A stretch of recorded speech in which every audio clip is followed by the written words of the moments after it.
एक ताज बनाया गया था राजा ने अपनी रानी के लिए और दूसरा एक इंडस्ट्रियलिस्ट ने अपने देश के लिए, जिसे बार बार बेइज्जती का सामना करना पड़ रहा था। एक शहर जो बिजली के लिए अब तक नया था, वहाँ लोग सड़कों पे रुक के देखते थे एक चमकदार बिल्डिंग जो समुद्र के किनारे एक सितारे की तरह चमक रही थी। ये पहली बार था जब लोगों ने इलेक्ट्रिसिटी को इस तरह काम करते हुए देखा था। पंखे चलते थे, लाइट्स जलती थी और शैंडलियर्स चमकते थे। ताज सिर्फ एक होटल नहीं था, बल्कि वो फ्यूचर का एक ग्लिम्स था जो बॉम्बे शहर ने उसके निर्माण के वक्त देख लिया था। दोस्तों, आपको तो पता ही होगा कि जब अंग्रेजों का जमाना था तब वहां पर ब्रिटिश ओनली होटल्स में इंडियंस और डॉग्स अलाउड नहीं थे। ऐसा ही एक किस्सा हुआ जमशेदजी टाटा के साथ। जब वो एक ब्रिटिश ओनली होटल में गए तब उन्हें एंट्री से मना कर दिया गया। तब उन्होंने इसकी कंप्लेन नहीं की, मगर एक साइलेंट प्रोटेस्ट शुरू कर दिया।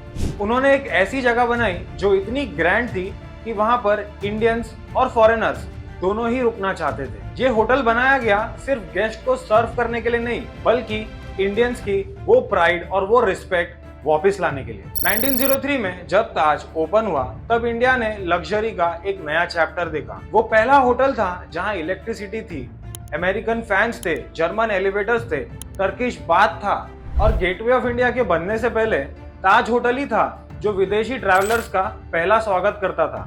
वो सिर्फ एक होटल की बिल्डिंग नहीं थी, बल्कि भारत की भारतीयता का प्रतीक था। वर्ल्ड वॉर 1 के दौरान देश में हॉस्पिटल्स की बहुत कमी थी। वहां ताज ने एक नई जिम्मेदारी ली, होटल को हॉस्पिटल में बदला, सरकार की मदद की ताकि वो ज्यादा से ज्यादा जख्मियों का इलाज कर सके।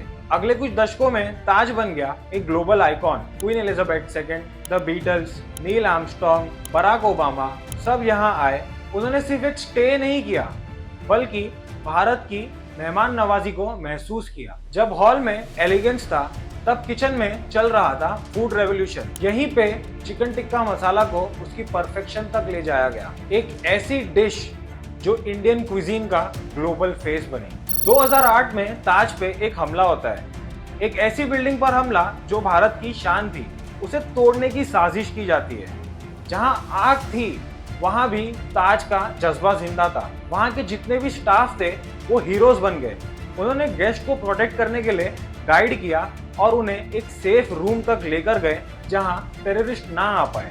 और कुछ महीनों बाद ताज फिर से खुला, ब्रिक बाय ब्रिक और नई मजबूती के साथ। ताज सिर्फ एक होटल नहीं है, बल्कि ये एक जीता जाता म्यूजियम है।